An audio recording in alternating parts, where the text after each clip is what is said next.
Welcome back, you filthy exile. So, big day, big day. I was sitting at work. I actually got up at 5 a.m. for this one, and yeah, I was not disappointed when I saw it. Now, I'm not going to cover off on the PoE2 video. You can watch that yourself. I'll put it in the description. But PoE2 looks absolutely ridiculous.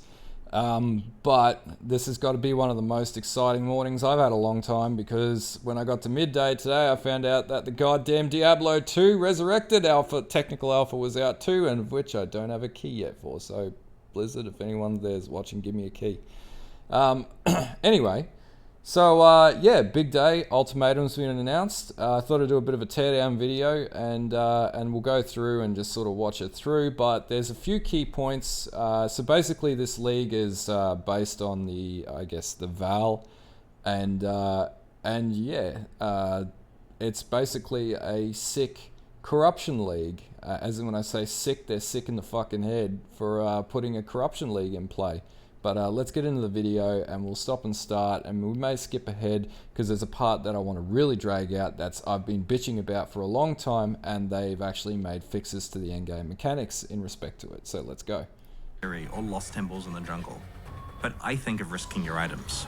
From Val Orbs through double corruption, the whole Val or no balls meme, we had to make sure that this expansion was about the concept of risking your items to get great reward. Basically, yeah, corruption. In each area of the Ultimatum League, you'll meet the Trial Master, an emissary of a Val entity only known as Chaos. On behalf of Chaos, the Trial Master enacts trials where exiles must risk an escalating set of valuable rewards as they attempt to overcome progressively more difficult encounters. In each trial, you'll be presented with a reward, an objective, and a selection of difficulty modifiers that make the trial harder. Once you've chosen one of the modifiers, you must then complete that objective under the constraints of that modifier in order to win the promised reward.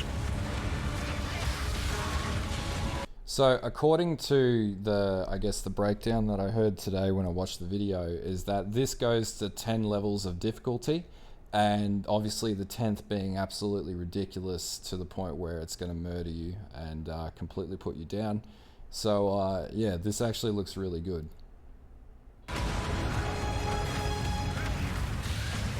If you succeed in the challenge, the Trial Master will present you with an ultimatum. Either walk away with what you have earned so far, or risk it all to try to win additional rewards. Nobody's going to walk away straight away. They're going to risk it. He'll offer you another item if you can select an additional difficulty modifier and complete the challenge with both modifiers present. If you fail though, you'll lose both rewards and walk away with nothing. Yeah, we're going to be doing that a lot this league. If you succeed, you'll be offered an additional reward in exchange for adding yet another difficulty modifier that stacks on top of the current ones. This cycle continues until the rewards become increasingly valuable and the encounter extremely difficult. You'll have to pick a point to end your run and claim your spoils before you make the encounter too hard and lose everything. No way. At its longest, an ultimatum in endgame maps can sometimes have up to 10 fast trials in a row, with a special surprise in the last one. In maps, you'll occasionally find items called inscribed ultimatums. These items can be placed in the map device to transport you to the Trial Master's domain. Each inscribed ultimatum specifies an offering that you must bring with you, a reward you can earn, and an assortment of ultimatum difficulty modifiers. So this is actually a concept of duping. So this is actually a Diablo 2 concept of duping, built as a goddamn league mechanic. So a very interesting way to approach a problem in a game. They're basically taking that and rubbing its own, dirt in its own face and turning it into a league mechanic, which I really like. And this is going to be a really profitable way if you got the right character to make more currency. Basically, it's gambling. Able to complete the Trial Master will reward you with a specified reward, which is usually worth around twice the value of the item you must bring. For example, you may be asked to risk an Exalted Orb to win a stack of 2, or potentially risk a stack of 5 to win a stack of 10. That's gambling. Naturally, inscribed ultimatums can be traded with other players, so if you don't feel capable of completing a difficult challenge, you may be able to trade it away for a portion of the difference in price between the reward and the item that must be risked. Likewise, if you have a powerful character, you may be able to selectively trade for profitable ultimatums to run. There are also new unique items that can only be obtained from Ultimatum. One such unique is the Glimpse of Chaos Val Mask, which provides powerful benefits to your maximum life, mana, and energy shield at the cost of having severely reduced elemental resistances and no chaos resistance. The item can be corrupted multiple times and has unique corruption outcomes, such as removing a random modifier or transforming it into a different random corrupted unique helmet.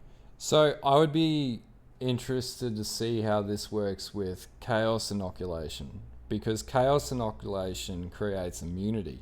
So does it mean that you lose, that it sets Chaos Resist to 0, but it doesn't negate immunity? Because if that's the case, then this is incredibly powerful for Chaos Inoc builds.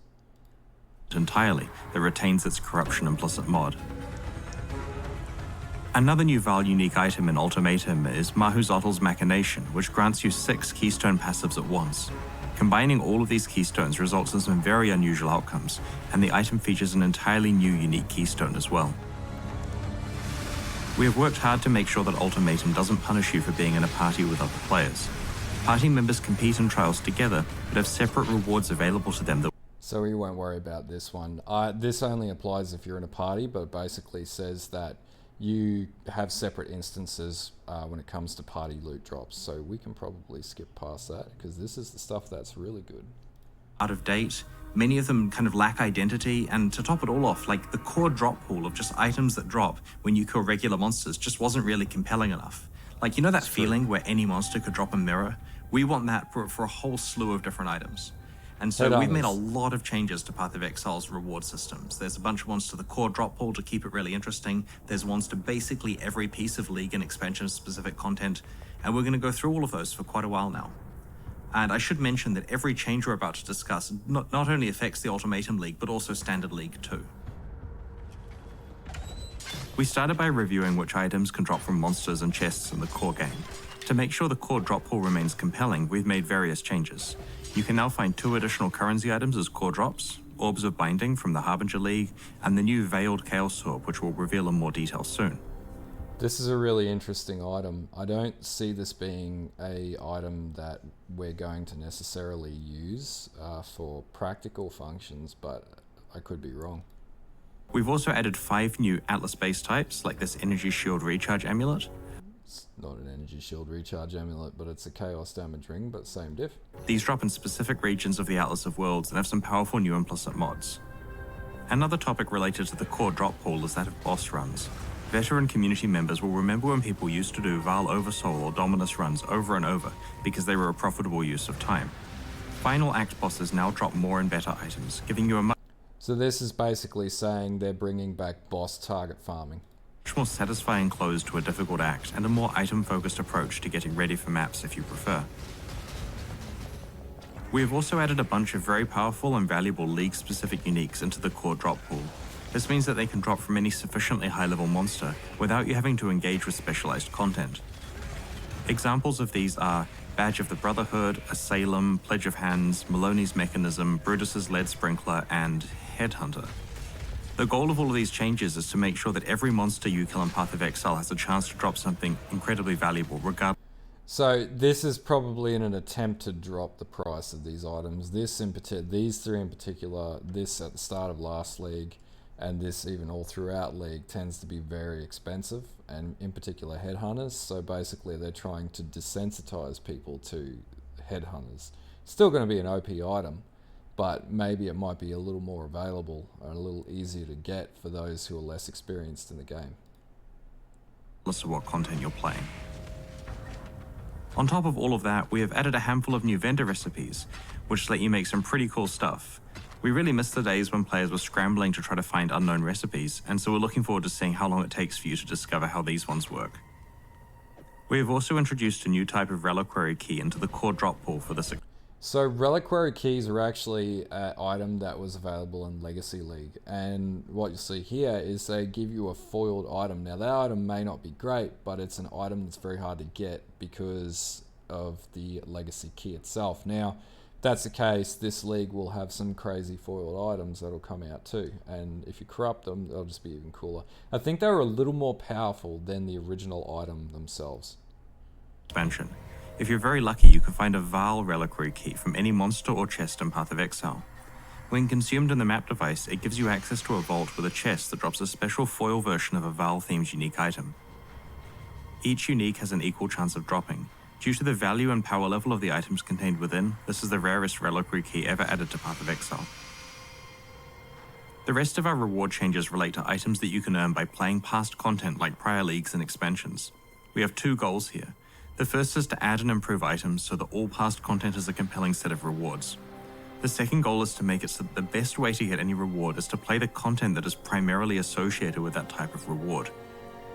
Path of Exile's first expansion, So Sacrifice target of the farming. Val, introduced a new ultimate boss, Adzeri, Queen of the Val. This fight holds up pretty well these days, considering that it is 7 years old, but its rewards really needed a refresh.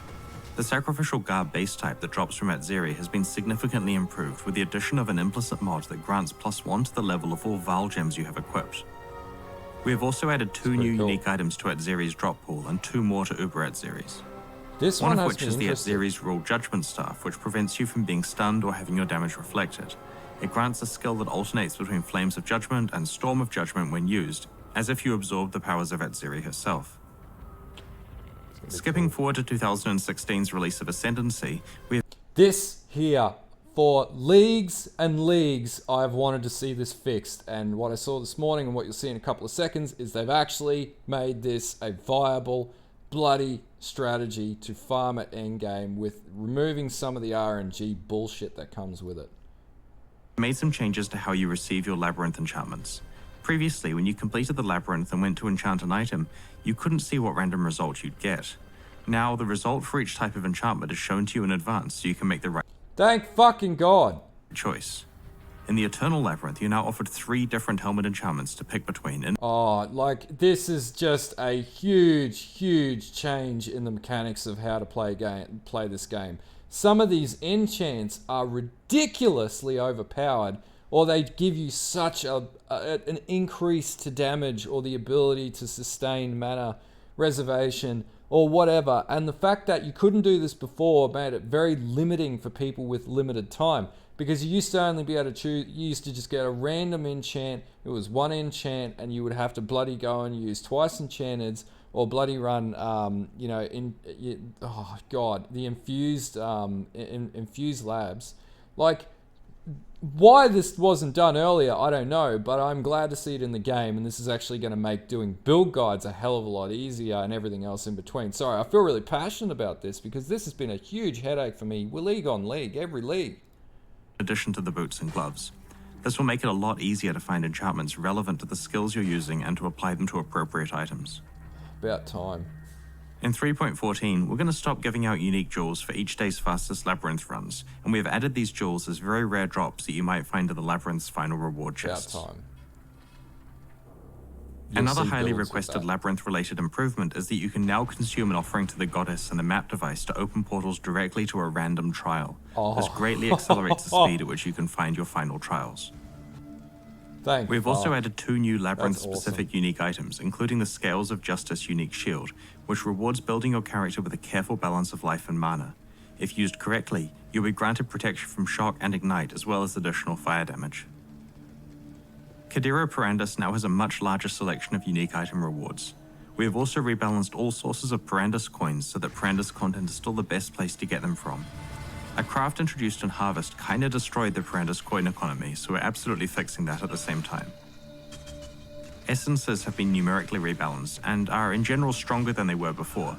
Screaming Essences can now be used to reroll rare items. So one of the reasons why they've done this is because nobody really cared too much about essence farming. So what they would do is they wouldn't use the corrupted essences, and they would basically just farm the maps, and whatever drop is whatever drop. But in using those essences, now you actually have a chance of getting a better essence if you wanted to target farm. Some of these modifiers too originally were pretty craptacular, so they've actually made it more viable, like dot, you know, extra fire damage, onslaught. Like, this is actually stuff that you can use in builds, whereas before it had, like, you know, plus whatever level spectral wolf or whatever. Nobody used that shit, so I'm glad that they've made this change. In addition to their capability to upgrade items to rare. The 4 corrupted essences have had some of their less useful outcomes improved or replaced. Now, the only way to get the powerful upgrade-only top-tier essences is through remnants of corruption, which come from essence content. Blessings, the currency used to upgrade breach uniques, can now be used to That's so good because you get so many blessings when you're just farming standard breach stones. It's actually going to drop the price of pure breach stones, but who cares? That's a really good way of leveling up. And what we found with last league in particular with the Atlas points is it became very easy to get breach stones. The problem is getting the right breach stones, and these things would just sit in your inventory. Like I've got shit tons of these in my standard inventory for no real reason. They had no function, so this is actually a really good quality of life change. Great breach stones between tiers also. Abyss jewels have been rebalanced and are on average more powerful than they were before. We have also buffed Abyss chests to make sure that they are the best place to get Abyss jewels. We have also introduced Abyss Scarabs and have added 4 new Abyss-specific unique jewels, such as Tekrod's Gaze, a murderous eye jewel that increases your main hand critical strike chance and your offhand critical strike multiplier. This is going to be like one of those bloody, like Blue Dreams or Blue Nightmare jewels. It's going to be like 20x. Based on how many murderous eye jewels you have equipped. Another example is the Ulaman's Gaze Searching Eye Jewel, which counts how many Searching Eye Jewels you have equipped and grants your projectiles a chance to be able to chain when colliding with terrain proportional to this number. These unique jewels have a chance to drop from any of the unique encounters at the end of the Abyssal Depths, and these encounters are now by far the most reliable way to obtain a Stygian Vice belt. We have added a handful of new beastcrafts, such as add a mod to a map or add a mod to an influenced item which consume existing beasts. There are some other aspects of beast crafting that we've been keeping our eye on for a while, and we're taking this opportunity to rework them, so that high-level gameplay is less reliant on obtaining certain beastcrafts. Now, when you use a splitting beastcraft recipe on an item, both copies are marked as split, which prevents them from being split again. There's a reason for this, because a lot of high-end play, if you didn't already know, was abusing this mechanic for, for example, Heist, it got abused. And then this was getting abused for mapping with delirious mappings. I think it was like Jungle Valley or something like that. You were doing 100% delirious maps, and then you were beast crafting the split, making tons of currency off it. So this is basically to put a limiter to some of those abusive mechanics at the end game that people were doing. You cannot imprint split items. One of my favorite reward changes in this expansion is that Incursion's Temple of Atsuatl can now be itemized. Once you have So with this, you guys were asking about making currency. This will be a very profitable way to do this, and you won't need to rely on using the global chat or the forums or whatever to get people to come in to sell them corruption chambers anymore. You'll simply able to get a tier 3. You'll be able to get a tier 3 corruption chamber from farming it and controlling your Atsuatl mapping. And then basically you can pull that map out and sell that with the corruption chamber in it or any other chamber that someone might require. So it's actually quite good. access to the map device, Alva can turn your completed and ready to run temple into a tradable object that can be consumed in the map device. This means that players can specialize in either making temples to trade to other players or trading for temples that are ready for them to run. There have also been a lot of changes to the temple. As you may know, specific rooms in the Temple of Atsuatl can drop unique incursion items that can be later upgraded. Many of these base unique items have been improved in this update. Previously, the temple's boss, the Omnitect, dropped random rare items with special incursion mods on them. Now it also drops rare items with incursion mods based around the themes of the rooms your temple contains. Higher tier rooms cause more rare items. Specific rooms now add specific monster packs to the temple, which results in more monster density, challenge, and reward. Temple mods have been buffed so that if your temple has more high tier rooms, then it's equivalent to a good map. We have performed a modernization pass on rewards from temple rooms so that they're competitive with rewards from newer leagues. The explosives room also contains some basic chests that can be opened with flash powder kegs if you don't need them for opening a path elsewhere in the temple. Delve has had a big increase to early rewards and a reduction to the quantity of high tier rewards. Kiddos, this is where we're going to make our currency this league. So this is increase to early rewards in Delve. This is going to be a profit mongers bloody fiesta. Like, delving as a general rule is profitable at the early levels of league, but this is going to be next level. It could also drown the market out, but it depends on who plays league and who plays delve, and I love delving. Spawning at very deep depths. The end result is that delve is a lot more rewarding for almost everyone, but a few extreme players who delve very deep will not be getting quite so rich from it.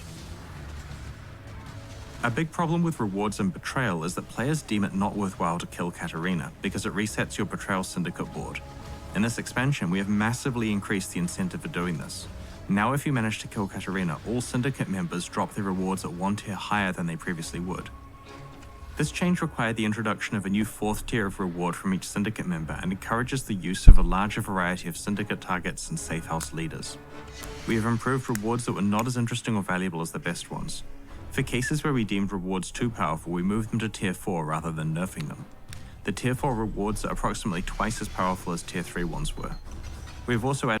I think the key take home here with this league is last league they did a pretty big rework exercise where they nerfed a lot of shit, and this they're sort of giving it back to you because there's no real... what more could they take from characters at this stage? Like, they nerfed the Ascendancies last league, they nerfed items in previous leagues, they've nerfed skill gems, but what I think they're realizing is they've hit a sweet spot now where, okay, the power creep is sort of under control, let's give a little back and make this a much more lucrative way to create less boundaries to entry for, I guess, less experienced players. And that's what I can see here, just a move in making this game more homogenized and easier to enter into, while still keeping its challenge walls up at the same time.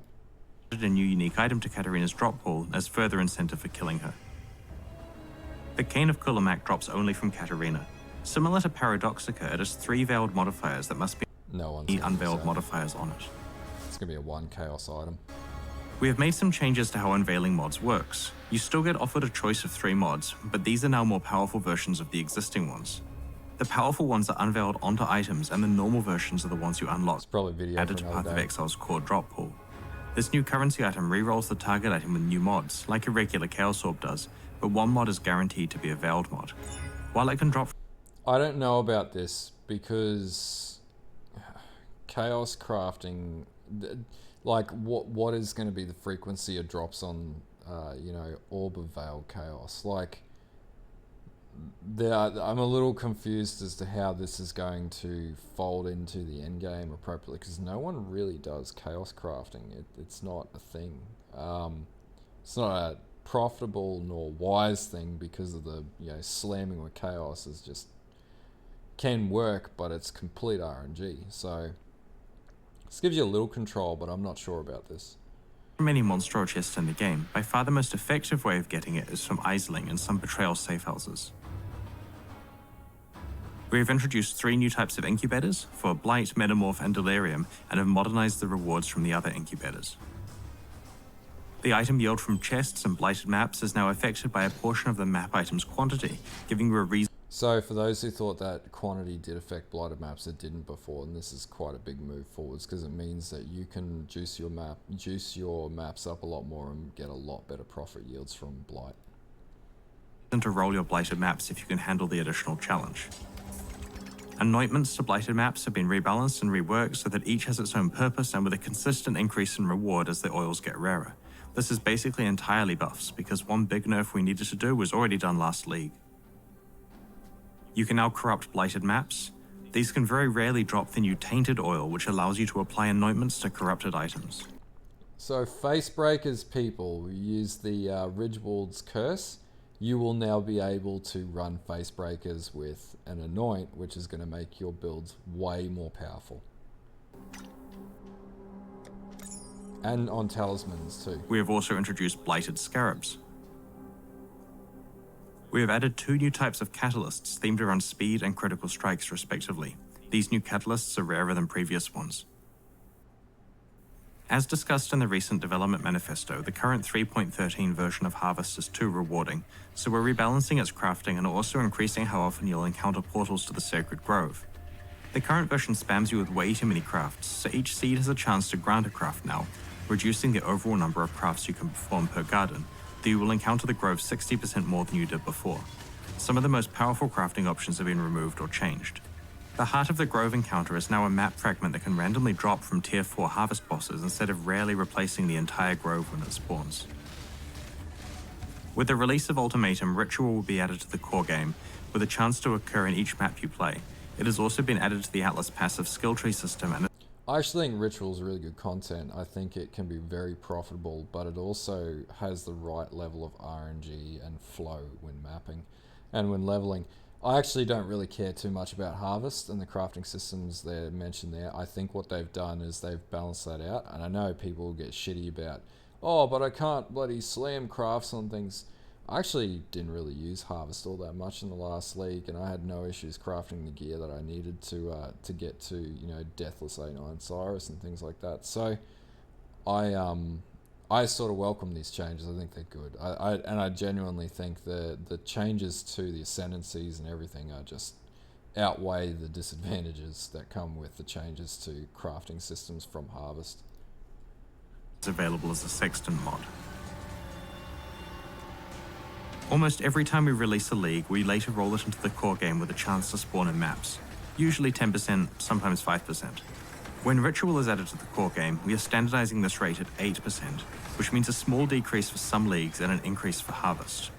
We've rebalanced other things to compensate, like the rate at which Heist Rogue... This is a real problem with the game now, because there's so much content. Trying to balance out the engagement of that content is actually going to become an increasingly difficult seesaw to basically balance flat. And I can see they're trying to make, they're recognizing that, but at some point I feel like they're going to have to start sunsetting content and basically going, all right, we can't do this anymore because it's not going to work. And the other thing is, like, how is this going to flow into PoE 2 now that that's becoming a very big reality, that's coming in the next 12 months plus. You know, and this is sort of what they're trying to do here, is limit the encounters to basically almost a 1 in 10 chance, a little bit less than that. But there's a point where, you know, they're going to top off. Any more expansions to this content. It's just going to become completely overwhelming. Level up. Most Atlas passive trees have the same increase in chance for bonus content, meaning they now offer more than double the chance of encountering your preferred content. So I just spent a ton of time describing lots of buffs to Path of Exile's different reward systems, and there was one nerf that I left to last. And this because it's a nerf to a league that I kind of care about a bit. Talisman was one that I kind of led the design on, and players joke that it's my favorite league. Now, in the 3-12... Talisman's a fucking meme league. And all he's going to say in this part of the video, because we'll skip past this, is that now they're removing the default annoyance because of the new annoyance system on corrupted amulets. So, yeah, but I still don't think Talisman was a good league. Redo the anointments on Talismans. Alright, so we'll skip this and we'll look at this at another video. But the big changes that are coming in this league, I'm pretty sure it goes in gems, yeah. The big changes that are coming into play in this league in particular are obviously the changes to Lab, the changes to Delve are going to impact on how you craft gear, are going to impact on a large number of things. What is this doing? To really scale that. Bloody hell. Yeah, I think as an overall, as a bit of a sum up of what I've seen so far, that the changes to the way that you can break out the Alva maps or the Temple of Axolotl maps, and you can create a new ability to sell from that, or you can upscale that. Better loot drops on bossing, boss targeting mechanics are going to be very good, and that's going to give you some hopefully give you more gear as you get into the end of the campaign, so that you're ready for mapping. And I think in part that's what they're trying to do, to basically give you more control over your own play style without having to default and go to the market. The other thing is sort of washing the market down and getting rid of some of those items that are ultra rare to make them more accessible, because the more accessible those items are, the crazier some builds can get, and people will have that flexibility of being able to afford different varied builds. So as a general overview, I guess, of this entire content reveal, I actually think this is a step in the right direction, and if they continue working in this direction, I'm actually genuinely excited for this league, because last league I understood the notion of why they nerfed Ascendancies, because some were genuinely getting way too powerful. And what they're doing here is they're giving back to the community and giving you a bit of headway. So I think it's really good, and I am over the moon about Lab. I fucking hated Lab, and now I'm gonna love Lab. So charge up with the souls of your slain enemies to deal huge bursts of damage. One of the main improvements, the duration of your Val skills, it also grants a chance to... Yeah, we'll cover off on this. So we'll do a separate video about skills tomorrow. and the changes to skills, but they're looking at changing the dynamics of our skills. Anyway, if this sort of teardown or my reaction to the content reveal and my thoughts sort of gets you thinking a little bit more about it, and yeah, give me a like, give me a sub. Just don't read the Reddit and get upset when some naysayer says, oh, this is shit, they've changed my harvest crafting, rah. I genuinely think they balance this really well. And I've been playing the game for 7 to 8 years, so I would know. So anyway, like and sub, and until next time, bye.